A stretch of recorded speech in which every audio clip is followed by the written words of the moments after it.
corruption involved. Yeah. Solar cult dividing. Certain people having a hybrid religion, swearing to it, swearing allegiance to it.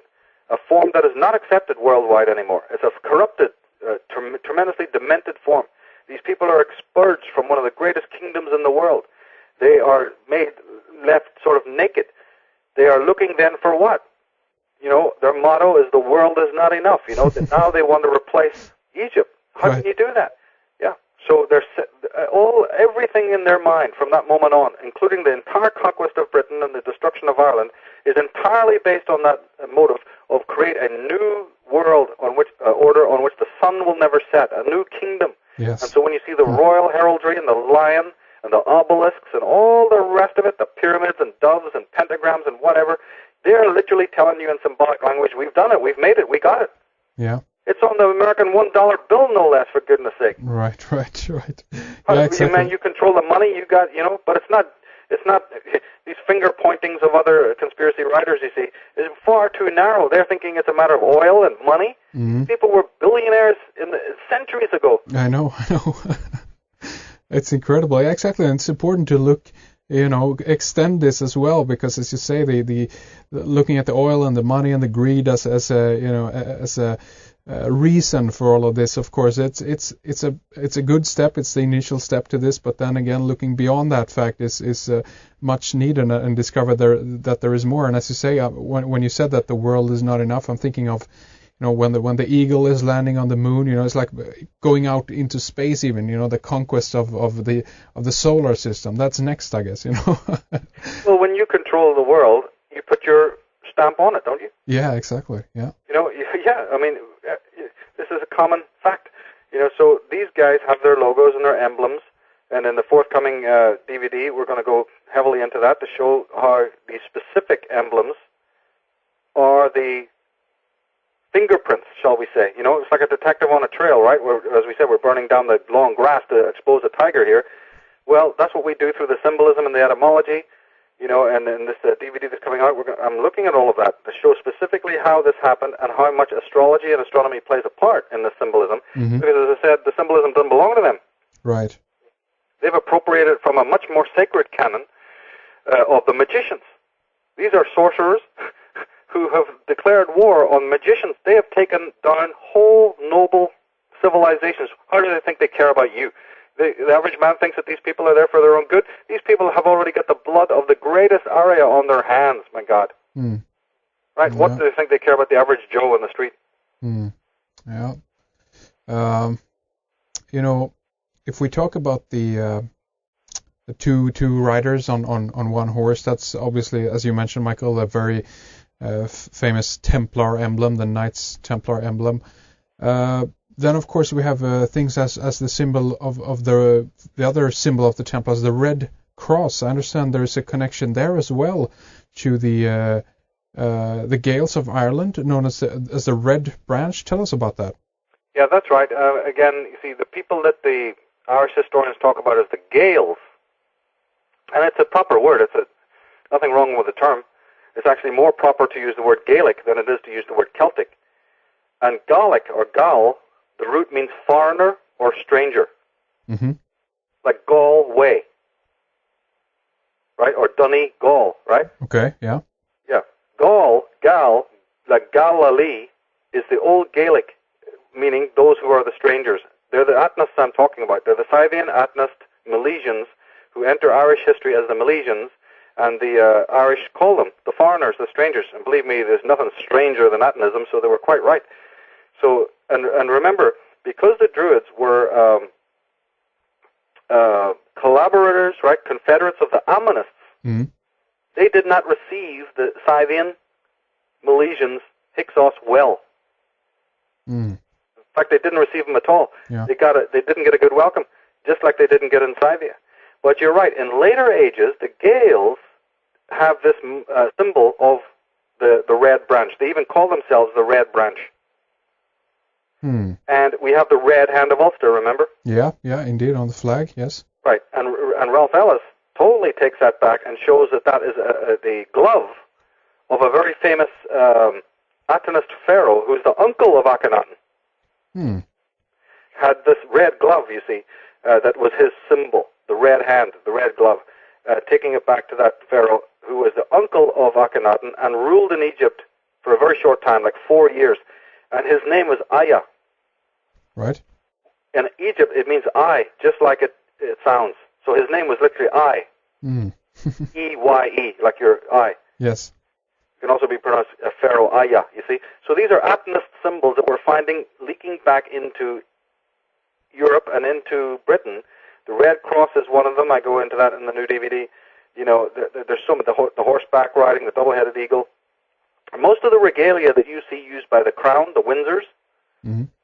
Oh, yeah, but even through the Tudor dynasty and the Plantagenet dynasty, you know, incredible amount of symbolism that has Atenist bearing. And that's why we always have to remember that, you know, behind the Judaism, behind the Zionism, behind the Jesuitism or the Catholicism or the, you know, all of these other things that have been created by these people are just fronts. These are perfect working fronts so that the real tiger remains hidden in the long grass. And just in case, you know, there should be any kind of uprising from the people of the world, well, it'll be useless because you'll just be fighting amongst yourselves on the geopolitical board game, you know, one group fighting about another group. Yeah, yeah. And all the time, the masters of the game, you know, have nothing to fear. Well, there you go. It's a brilliant tactics, and then of course keep people fighting amongst themselves of who's to blame for all this. No, it's it's the Zionists, it's the Jesuits. It's back and forth like that. But as you say, it's a very important point that this is all branches of the same tree we're talking about here. You remember when kids play blind man buff? They not only put a blindfold on you, but they turn you around a couple of times. Yeah, sure. And then go, yeah, try to grab us.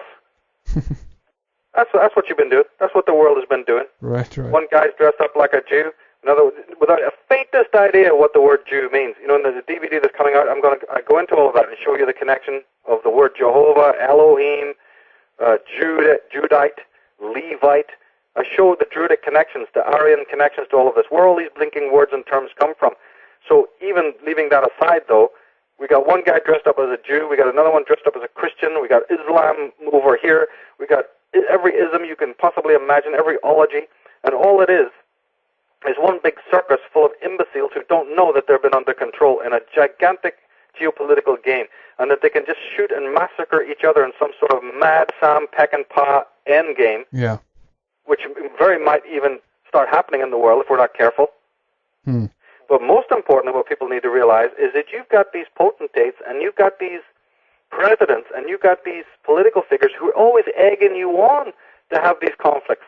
Yeah, that's right. But they themselves, right, are members of the lodge, clinking their glasses, dancing on their desks, having a ball and a party at how good and how dumb everyone is to not understand that it's all one big gang, that the Arabs over here and the Jews over there and the Christians over here are all run by the same hidden hand, and they just keep pitting one, cockerel against the next, one pit bull against the other. It's been done for centuries. Yeah. It's a willing dupe, and the willing dupes that are also kind of administrating this system in a way, that they're propping it up and keeping it up like that, and many people, I believe, working or have pledged their allegiance, if you will, to these different branches. On many levels, I think that they are honestly thinking that they are doing something good, or that they are part of the group that is it, or what have you. But again, that they might not be privy to see the all the way up the pyramid, so to speak, and see how it is actually connected at the top. Well, they're not meant to. And earlier when we said it wasn't really about money and power and wealth, that's only true for the people at the top of the pyramid. The oily rags at the bottom, you better believe it's about power and wealth and control. Yeah. And even about oil. And remember, also these guys have a bit of dynastic rivalry as well. I believe so, yes. So they have long memories. In their history, they've had people who are, of the old descendants of the old Arya. Like the Armenian genocide. Mm-hmm. Yeah. Right? Like this Georgia conflict that's going on now. Yeah. You see, like the Ireland conflict, the raping of Ireland that's still going on to this very day. They have old enemies that still have the descendants living. So these people are involved in ritual murder, ritual sacrifice, the erasure of people who may even be descended from they're ancient enemies of old, you see. Mm-hmm. So, yeah. and even more than that, they even have rivalries within their own dynasty. Yeah, of course. Because you're dealing with psychopaths, you're not dealing with sane people. Psychopaths, you can't really know what they're going to do next. They love conflict. They're forever blaming others. A psychopath never sees himself in any form of, responsibility for anything bad that ever happened. Right, right. They will take credit for everything good that happens, even if they didn't do it. Yeah, exactly. Yeah, But sorry. But they Continue. will not take responsibility for anything bad that happens. They'll blame you. Yeah, of course. When you're dealing with people like that, Henrik, who are in positions of power, my God, you're going to be in real bad shape. And as we have been, the world has been in bad shape. So a little bit of good that happens, and some potentate, some president is jumping up to tell you, I did it, it's all me. From Winston Churchill, right, all the way through up until George Bush. Yeah. Anything good happens, they're going to take the credit for it and try to go down in history as the great creators of harmony and one world order and all the rest of it. But anything rotten and terrible, you never hear that. You never hear it ever. When have you ever heard a politician take responsibility for any of the mass murder or the genocide that's happened on this earth? Never. That's the action of a psychopath. Yeah. Well, exactly, and they keep, and they enlarge the lie even more, and they never admit to it, even though it might be, the evidence is there, everything is laid up on the table, and they have the opportunity to say, okay, I'm sorry, but that never comes, it never happens. It just, continues with the lying and veering away from it all the time. It's incredible watching it. It really is. Yeah. It really is incredible. Also, sorry, continue. No, go ahead. I just wanted to say I've been watching the ritualistic events of the Olympics ongoing, and they have this slogan of, one world, one dream. It's all about tolerance, unification with these, opening and closing ceremonies and all of this. A huge, circus going on there. But anyway, I can't, veer away from the idea that all of this comes also in the name of getting rid of all those elements that they don't want to be included in their new unification. Now it's, the joining up of the world again. But there's never a reflection of how many people aren't included in that, and all the genocide that has been going on. Right. Native Americans aren't in there. There's endless of this. But yet now the world is ready. Now the world have been, I don't know what it has been, Romanized or whatever you want to call it. And here we go. Incredible. Well, that's right. It's imperialized. We have one syndicate, running the shop, and they want to always fight amongst themselves for suzerainty within that, you see, because you have one job, but you have 100 applicants. So amongst these psychopaths, to be president here, to be head over there, to be leader of the religion here, you see, there's not just one applicant. There's many who feel that they've served the Masons, they've served these Adventists or whatever, and they believe I should be getting it. Right. So, and if you don't get it, they hold grudges. See, further up the pyramid, it's very cold. They don't operate like this. But down on the lower levels, there's too much skirmishing. There's too much, like vultures.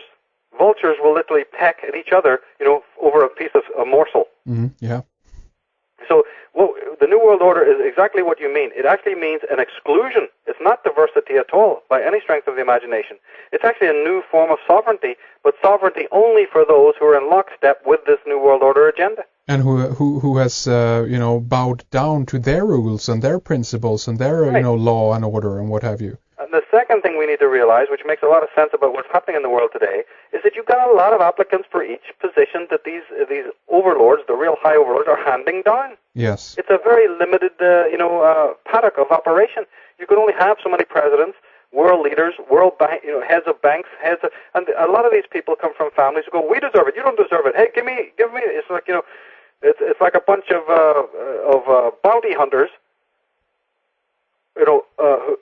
trying to dig the bullets out of the corpse they shot to prove I'm the one who did it. Look, dig out the bullet and show, prove it's mine. Right. His boots come to me, or his gold teeth come to me. Right.